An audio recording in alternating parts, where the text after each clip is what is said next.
우리가 구원에 대해서 계속해서 우리 함께 나누고 있습니다. 오늘은 특별히 우리의 마음을 돌이키는 것, 이 회심에 대해서 함께 말씀을 나누고자 합니다. 오늘 말씀에 보면 하나님의 마음이 우리 에스겔서에 아주 정확하게 잘 표현되어 있습니다. 이 마지막 32절에 보면 하나님 이렇게 말씀하셨어요. 죽을 자가 죽는 것도 내가 기뻐하지 아니한다. 그리고 너희는 스스로 돌이키고 살지니라. 하나님의 마음은 죄인들이 심판받고 죽는 것을 원하시지 않습니다. 하나님은 모든 사람들이 다 돌이켜 하나님께로 돌아오고 또 영생을 얻는 것을, 생명을 얻는 것을 하나님은 기뻐하신다는 것입니다. 그리고 이 살 방법은 딱 한 가지밖에 없어요. 그게 뭐라고요? 너희는 돌이켜 회개할지어다. 그리고 하나님께로 그 돌이켜서 마음을 바꾸고 하나님께로 돌아와서 다시 살아라. 왜냐하면 그대로 계속 간다면 하나님의 공의가 어떻게 되는 거죠? 이 죄인들을 심판할 수밖에 없기 때문에, 하나님의 심판이 이들의 그 끝에 기다리고 있기 때문에 그 끝이 다가오기 전에 빨리 돌이키고 살라는 것입니다. 이 회심이라고 하는 것, 이것은 말 그대로 우리의 마음을 돌이키는 거예요. 여러분이 이렇게 길을 가다가 혹은 운전을 하다가 길을 잘못 들었습니다. 그럼 어떻게 해야 되죠? 다시 왔던 길로 돌아가야죠. 그리고 어디서부터 잘못되었는가, 어느 길로 잘못 빠졌는가, 그것을 잘 확인해서 원래 가려고 했던 정확한 목적지로, 바른 길로 가야만 우리가 원하는 목적지에 도착할 수가 있습니다. 이것이 바로 회심이에요. 가다가 잘못 갔을 때 돌이키는 것. 우리는 처음에 죄를 가지고 태어나기 때문에 우리가 돌이키지 않는다면, 유턴하지 않으면 계속해서 그 길로 가다 보면 죄악된 길로 갈 수밖에 없습니다. 우리의 마음이 항상 죄된 것을 품고 있어요.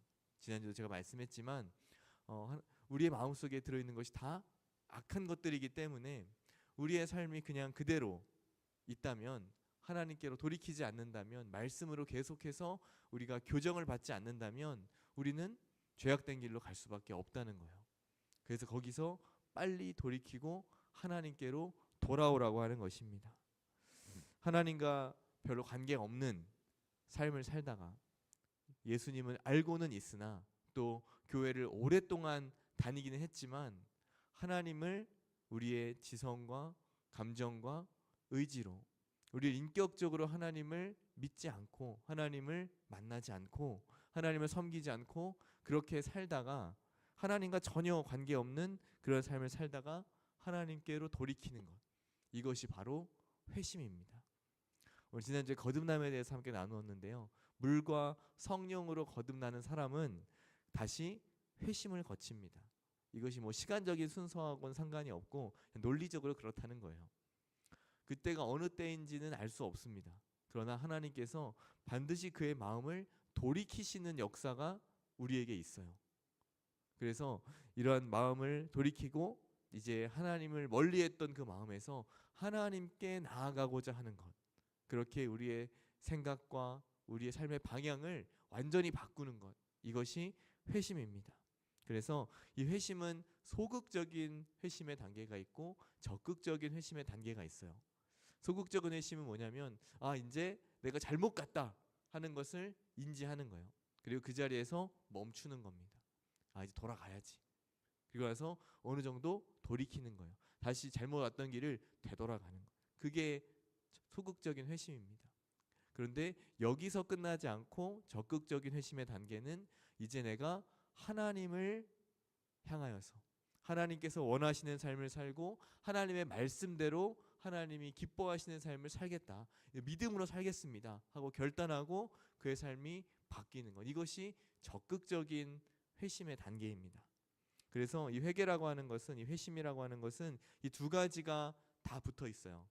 그냥 소극적이다 적극적 나누기가 어렵고 동전의 양면과 같이, 우리 손바닥의 손등과 손바닥과 같이 이것을 분리할 수가 없어요. 이전의 것에서 돌이킴과 동시에 하나님께로 나아가는 것, 이것이 회심입니다. 자, 여러분은 회심하셨습니까? 자신을 돌아보았을 때 내가 하나님께로 돌이킨 경험이 여러분께 있나요? 내가 지금 뭔가 잘못됐다. 내 삶이 지금 내 생각이 지금 내가 가고 있는 방향이 뭔가 성경과 맞지 않고 하나님이 원하시지 않는 방향으로 내가 지금 가고 있다 라고 여러분이 생각이 들어서 그것을 돌이키고 회개하고 하나님께로 삶의 방향을 바꾼 경험이 여러분에게 있나요? 그게 이제 회심이에요. 그래서 거듭난 사람, 예수 그리스도를 믿고 이제 하나님의 자녀로 거듭난 사람은 이렇게 마음을 돌이키고 하나님께로 돌아오게 됩니다. 그래서 이 회개는 아까도 말씀드렸지만 지성과 감정과 의지, 우리의 이 인격이 다 포함된 그것이 우리의 회심입니다. 먼저 생각하는 거예요. 깨닫는 거예요. 그래서 내가 지금 잘못 가고 있고 이 길로 계속 가다가는 나에게 하나님의 심판과 형벌이 기다리고 있다. 이것을 아는 겁니다. 지성으로 깨닫는 거예요. 그리고 나서 자신의 삶을 굉장히 슬퍼하고 애통해하면서 하나님께 돌이키는 것. 감정적인 회개가 그 다음에 뒤따릅니다.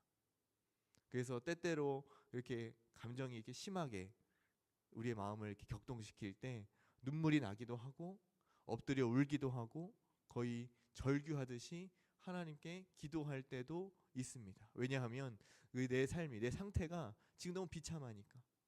하나님께로 돌이키지 않았던 그 이전의 모습과 또 이대로 가다가는 내가 어떻게 될지 알 수 없다. 하나님께서 나를 심판하실 것이다 라고 하는 그 두려움과 그러한 양심의 그 책망들이 우리의 마음을 흔들기 때문에 우리의 마음이 그렇게 주님 앞에 엎드러지고 깨뜨려지고 그것이 우리 행동으로 나타나게 되는 거죠. 그리고 의지적인 회개가 있습니다. 그래서 이 그동안 저지른 죄를 하나님 앞에 고백하면서 내가 그동안 잘못 살았습니다. 하나님 저를 용서해 주세요. 그래서 이제 하나님께 삶의 방향을 바꾸게 되고 이제 다시 하나님께 나아가겠습니다. 내 잘못된 부분들 하나하나 고쳐 나가겠습니다. 수정하겠습니다. 그래서 우리의 마음을 들여 또 의지를 담아서 우리의 삶을 바꾸어 나가는 일, 이것이 의지적인 회개예요. 그래서 이렇게 죄를 떠나는 것, 이것을 돌이키는 것이 이 앞에 이야기했던 이 소극적인 회개라면 이 믿음은 적극적인 회개의 모습입니다. 그래서 예수님을 통해서 우리의 이 적극적인 회개가 나타나게 되는데 이 믿음은 어떻게 될까요? 삶의 여러 가지 방식으로 나타나게 됩니다. 특별히 20세기에 아주 유명한 또 탁월한 신학자였던 미국의 조나단 에드워즈라는 사람이 있어요. 그분이 쓰신 아주 유명한 책 중에 신앙감정론이라는 책이 있는데 그분의 책에서 이런 이야기를 합니다. 그래서 우리가 회심했다는 증거를 어떻게 알 수 있냐? 내 자신을 비추어 봤을 때 내가 하나님께로 돌이켰다고 하는 것을 어떻게 알 수 있느냐? 소극적인 회심의 증거는 이런 게 있대요. 첫 번째로 우리 감정의 그 변화가 있대요. 그래서 그 죄에 대해서 내가 그동안 잘못 살고 하나님께 대하여 돌이키지 않았던 것, 그것에 대한 애통함이 있고 그것을 돌이켰을 때 기쁨이 오고 평안함이 오고 해방감이 온다는 거예요. 여러분 혹시 그런 경험 있으세요? 어렸을 때 뭔가 집에서 사고를 쳤습니다. 잘못한 게 있어요. 근데 아직 부모님이 몰라요. 모르는데 언젠간 걸릴 것 같아. 그래서 이것을 계속 숨기고는 있는데 계속 그걸 숨기고 있으면 어떻죠? 마음이 굉장히 불편합니다. 그리고 언제 걸리면 되게 크게 혼날 텐데 차라리 빨리 걸려서 그냥 혼나고 끝나면 괜찮은데 시간이 점점 지날수록 너 그때 왜 얘기 안 했어? 너 왜 그때 바로 이야기 안 했어? 하면서 점점 더 크게 혼날 것이 걱정돼서 그 두려움이 시간이 지날수록 더 커집니다. 그런데 막상 딱 내가 잘못한 것을 이야기하고 났을 때 뭐 혼날 수도 있고 되게 쿨하게 또 용서해 주실 수도 있겠지만 어찌 됐든 뭐 혼나든 용서해 주시든 그 결과가 빨리 나오면 어떻죠? 내 마음에 해방감이 있어요. 이제 내가 했던 이 잘못은 이제 끝이다. 이제 용서를 받았다. 그리고 거의 마땅한 어떤 벌을 받았기 때문에 이제 이것은 더 이상 나에게 문제가 되지 않아 하고서 이제 그냥 그거는 끝나게 됩니다. 근데 이것을 계속 가지고 해결되지 않은 상태로 이것을 계속 가지고 있으면 우리의 영혼이, 우리의 마음이 점점 병들어 간다는 거예요.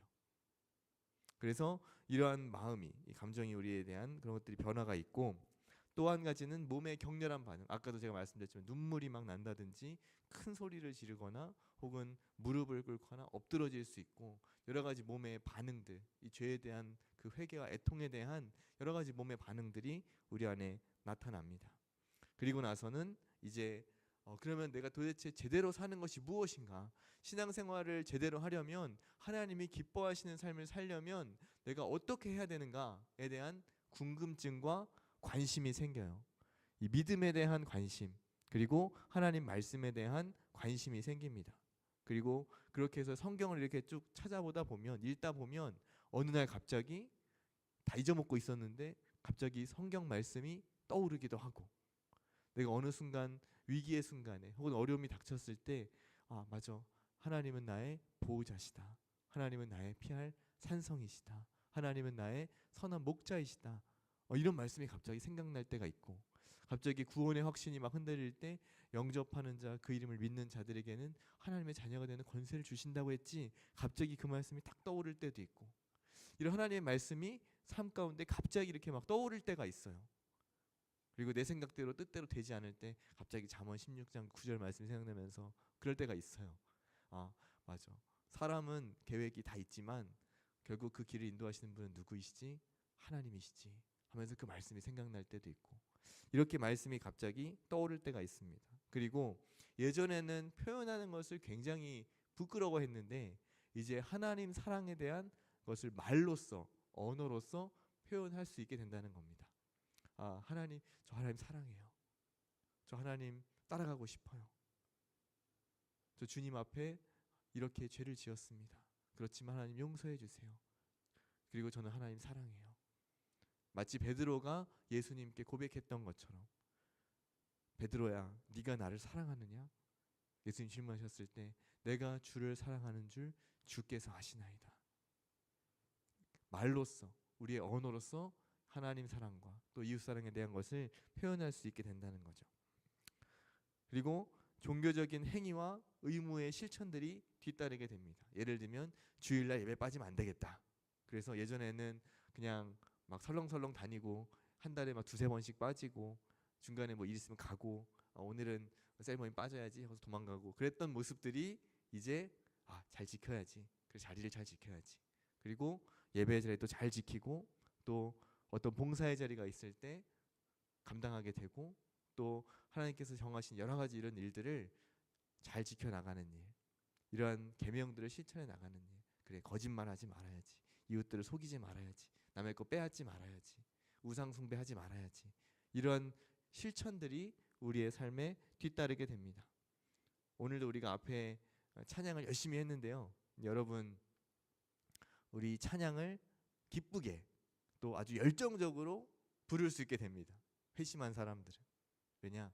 이 자체가 우리에게 기쁨과 감사와 위로를 주기 때문에 그래요. 그래서 찬송을 열심히 부르는 일, 이것도 회심한 사람들의 소극적인 증거입니다. 그리고 내 안에 구원에 대한 확신이 들어오고, 또 타인에 의해서 너는 하나님 자녀가 된 것 같아, 너는 구원받은 것 같아, 이런 말들이 들려오게 된다는 겁니다. 너 저 예수님 믿는구나, 너 교회 열심히 잘 다녀, 너 믿음이 좋구나, 이런 주변 사람들로부터 그러한 이야기들을 듣게 된다는 겁니다. 그래서 더 확신하게 된다는 거죠. 이것이 이 회심에 대한 소극적인 증거입니다. 한번 여러분 지금까지 쭉 얘기했던 거 한번 잘 생각해 보세요. 감정의 변화, 몸의 반응, 신앙에 대한 관심, 성경이 떠오른다, 또 사랑이 언어적으로 표현된다, 어떤 우리의 계명들에 대한 실천, 그리고 찬송을 열심히 부르는 것, 나 자신에 대한 구원의 확신, 그리고 다른 사람에 의한 구원의 확신. 이것들 중에 여러분은 몇 가지나 여러분들에게 이것이 해당된다고 생각이 좀 되나요? 이것이 이제 많을수록 여러분이 내가 회심했구나, 하나님께서 나를 선택하시고 내가 거듭난 사람이 맞구나 라고 우리 자신이 확신할 수 있게 된다는 겁니다. 회심에 대한 적극적인 증거도 있어요. 이것이 무엇이냐면 이 진리에 대한 아주 깊은 확신이 있습니다. 하나님의 말씀을 내 삶의 절대적인 진리와 삶의 기준으로 삼고 이것에서 결코 벗어나지 않으려고 애쓰고 노력하는 삶으로 바뀐다는 거예요. 그것이 이 회심에 대한 적극적인 증거입니다. 다른 어떤 세상에서 말하는 그런 삶의 가치관이나 기준이 아니라 내 삶의 기준은 성경이야. 하나님이 무엇이라고 말씀하시는지가 더 중요해. 예수님이 어떻게 사시고 예수님이 제자들에게 어떻게 말씀하셨는지가 내 삶에서는 더 중요해. 그것을 나의 삶의 기준으로 삼을 것이야. 결단하고 그렇게 살아가는 것. 그것이 적극적인 회심의 증거입니다. 두 번째는 오늘 담임 목사님도 주일 낮 예배 때 말씀하셨는데요. 겸손함으로 변화되는 것. 참된 겸손. 여러분이 겸손이라고 하는 것이 비굴하고 다릅니다. 비굴한 건 겸손한 게 아닌 거예요.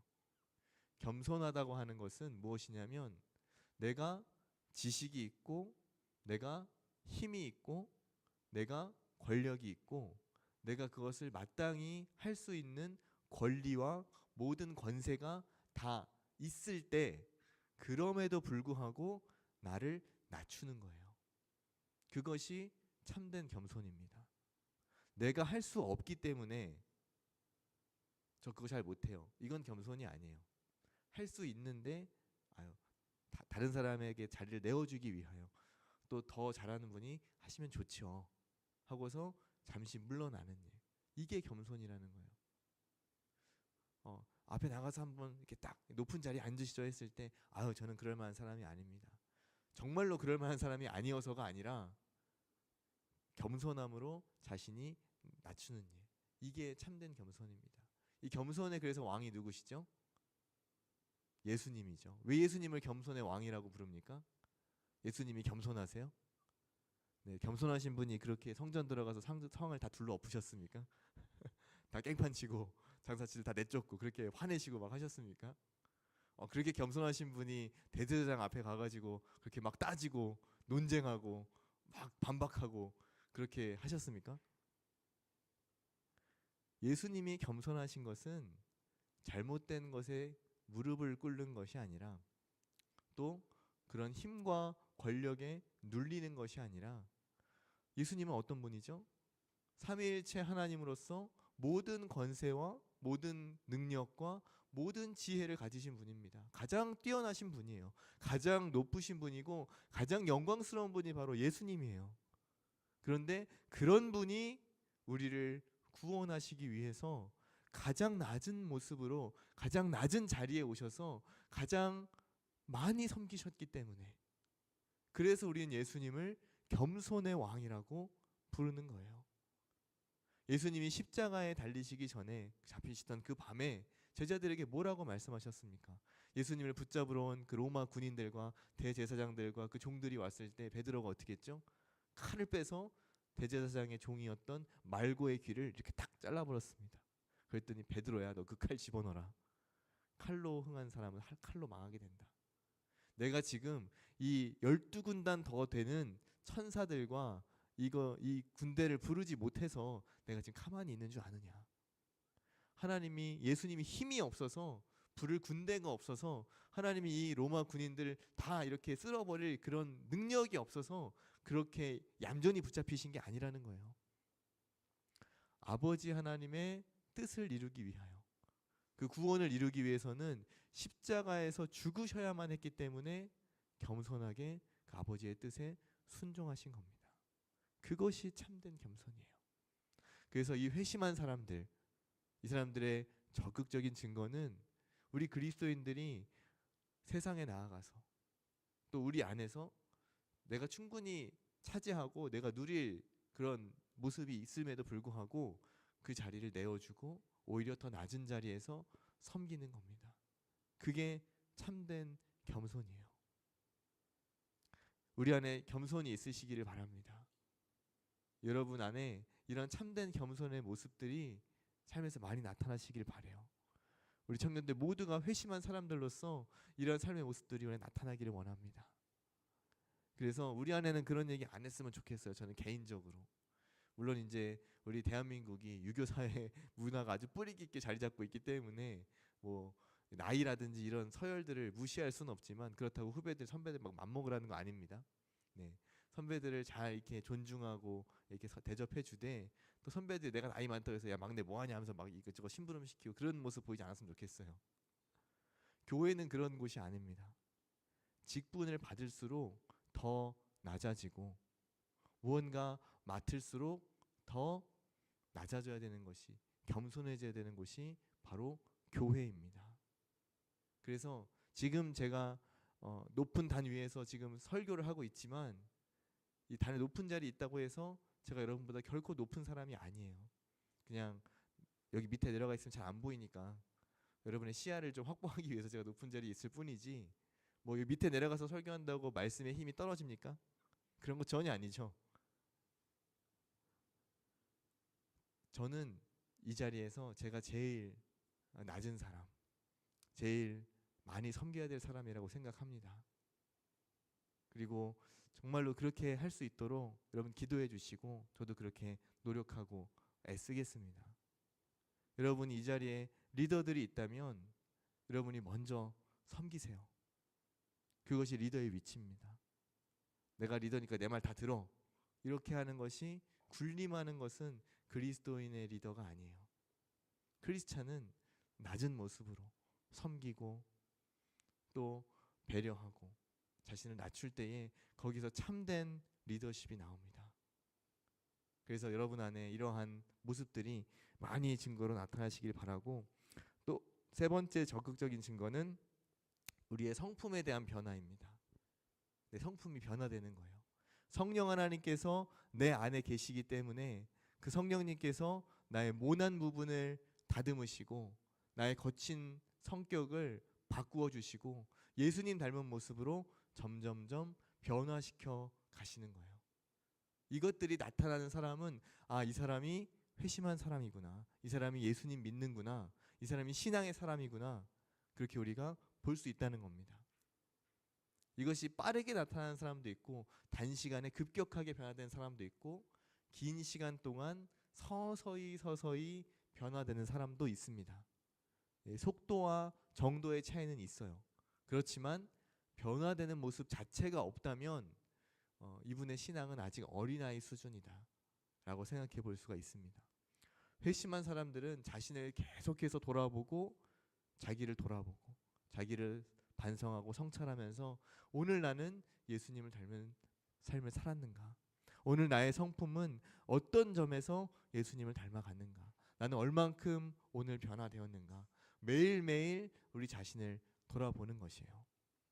성령님이 우리 안에 계시면 우리에게 주신 열매가 있습니다. 여러분, 신앙의 열매가 정말 중요한 것이 바로 갈라디아서 5장에 나오는 성령의 열매예요.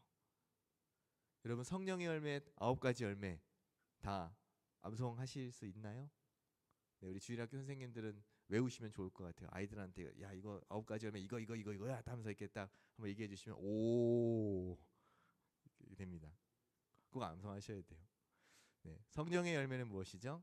사랑, 희락, 화평, 오래 참음, 자비, 양선, 충성, 온유, 절제. 이 9가지 열매가 우리 안에 있습니다. 이것이 점점 뿌리를 내리고 그 줄기가 자라나고 잎을 맺고 싹을 틔워서 완전히 좋은 열매를 맺을 수 있을 때까지 우리의 성품을 계속해서 변화시켜 나가는 거예요. 오늘 내 안에는 어떤 부분이 부족했는가? 오늘 내 안에는 이 성령의 9가지 열매 중에 어떤 부분이 잘 나타났는가? 여러분 보시면서 여러분 자신을 계속해서 변화시켜 나갈 수 있기를 바랍니다. 이것이 회심한 사람들의 적극적인 증거예요. 그리고 이제 이 회심을 한 사람들은 무엇보다 갈급함이 생겨요. 갈급함. 갈망이라고도 하고 갈급함이라고도 합니다. 영적인 갈망이에요. 갈급함.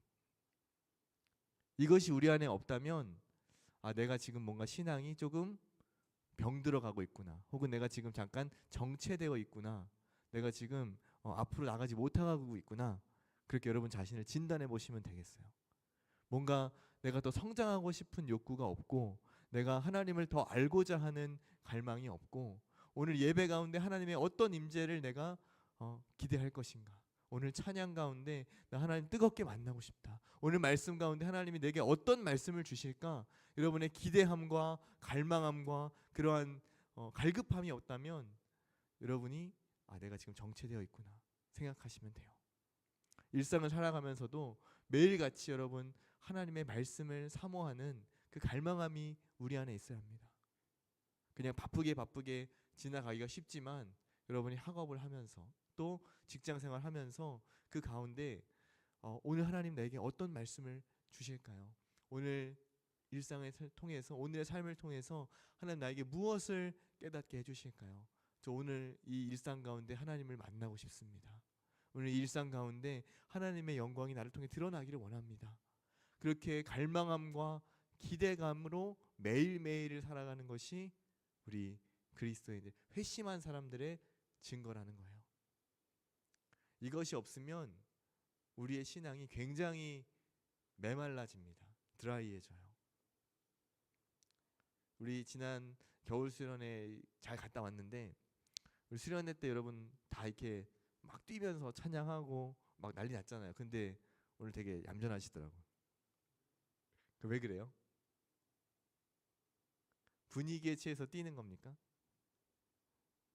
물론 그럴 수도 있죠. 그런데 뭐가 다르냐? 다른 거는 장소밖에 없어요. 찬양 인도하는 우리 형제도 똑같고, 네, 음원도 비슷하고, 뭐 환경은 크게 달라진 게 없어요. 다만 우리가 바닥에 앉아 있느냐 의자에 앉느냐 이 차이뿐이지 별반 달라진 건 없어요. 여러분도 달라진 건 별로 없잖아요. 그때나 지금이나. 근데 왜 그때는 뛰고 지금은 안 뜁니까? 뭐가 다른 거죠? 우리의 갈망함이 다른 거예요. 우리의 기대함이 다른 거예요. 우리의 마음이 이번 수련회에는 내가 은혜 받고 싶다. 수련회니까 뭔가 특별한 게 있을지도 몰라 라고 하는 우리의 그 마음의 그런 기대감, 갈망함, 갈급함이 그때에는 있어요.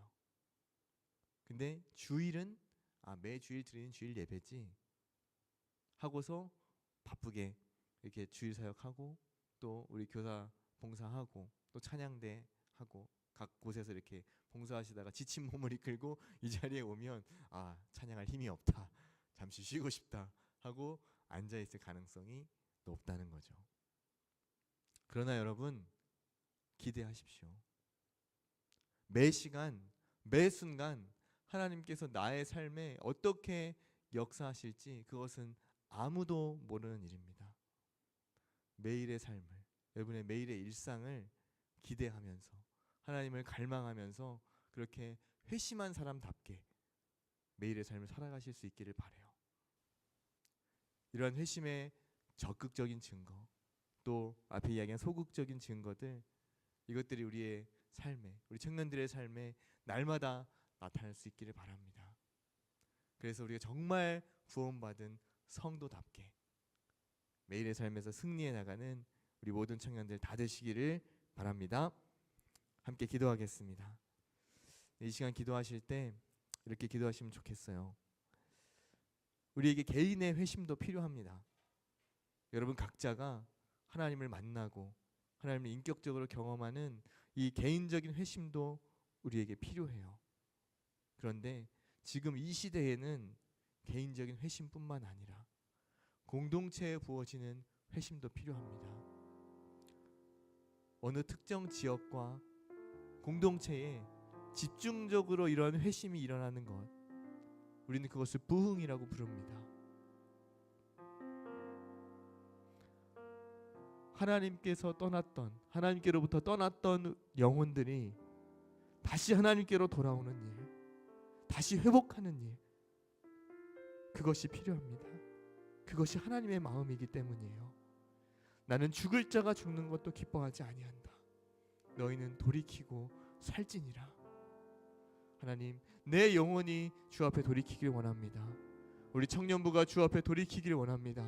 우리 교회가 주님 앞에 돌이키기를 원하고, 우리 교회를 통해서 이 김포 지역과 또 인천 검단과 더 나아가서 이 대한민국이 주님 앞에 돌이키기를 원합니다. 이러한 부흥이 다시 한번 우리에게 일어나기를 원하고, 전 세계에 하나님의 말씀이 선포되고 많은 영혼들이 주 앞에 돌아오는 부흥의 역사가 나타나기를 원합니다. 하나님, 개인적인 부흥과 이 공동체의 부흥을 우리 가운데 일으켜 주옵소서. 회심의 역사가 날마다 일어나게 하여 주옵소서. 이 시간 간절하게 주님 앞에 기도하면서 나아가겠습니다. 기도하겠습니다. 하나님 아버지, 시간 주님 앞에 귀한 말씀을 통하여 나아가게 하시니 감사합니다. 하나님, 회심이 없으면 우리 자신이 주 앞에 돌아갈 수 없고, 회심하는 것이 없으면 교회와 이 세상의 구분이 없어집니다. 그러나 주께 돌이키는 이 회심을 통하여 아버지여, 우리 개인이 거룩해지고 구별되어지고 공동체가 거룩해집니다. 아버지, 교회가 살아나야 하겠습니다. 하나님, 우리 공동체가 살아나야 하겠습니다. 아버지여, 우리 가운데 돌이키는 역사가 있게 하여 주시고 매일같이 주 앞에 회심하는 영혼들이 늘어나게 하여 주옵소서. 우리 안에 부흥이 있기를 원합니다. 그저 사람의 숫자만 늘어나는 부흥이 아니라 그 가운데 하나님을 영접하고 참된 믿음으로 주 앞에 돌이키는 이러한 참된 부흥이 우리 안에 있기를 원합니다. 아버지, 그 일들이 청년부에 일어나기를 원하고 이러한 일들이 우리 성인교회에 일어나기를 원합니다. 특별히 이것들이 더 확장되어 이 조국교회 안에, 또 이 대한민국 안에 일어나기를 원합니다. 하나님, 우리 가운데 부흥을 허락하여 주시옵소서. 우리 가운데 회심하는 역사가 날마다 일어나도록 우리 청년들을 사용하여 주시고 청년들 한 사람 한 사람 만나 주시옵소서. 우리 청년들의 가운데 임재하여 주시고 성령 하나님 역사해 주옵소서. 만나 주옵소서.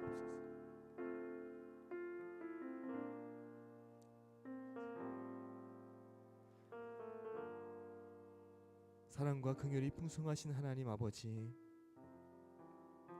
우리가 주님 앞에 돌이키지 않고 주님을 떠나 패역했던 우리의 모습들을 돌이키길 원합니다. 참된 회심이 우리 모든 청년들에게 있게 하여 주시고, 이 회심의 역사를 통해 구원에 대한 확신이 우리 모든 청년이 갖게 하여 주시고, 주님 주신 그 믿음과 확신을 가지고 매일의 삶 가운데 승리해 나가며 공동체가 회복되는 부흥을 경험케 하여 주옵소서. 우리 청년부 안에 오직 하나님만 바라보며 하나님을 영화롭게 하는 놀라운 부흥이 일어날 수 있도록 성령 하나님께서 역사해 주옵소서. 우리 청년들을 통해 일하실 것을 믿사오며 예수님의 이름으로 기도합니다. 아멘.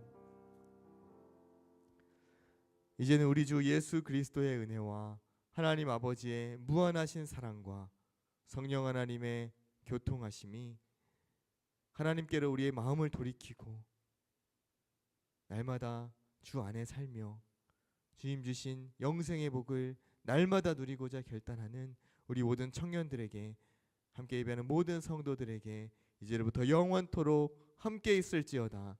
아멘.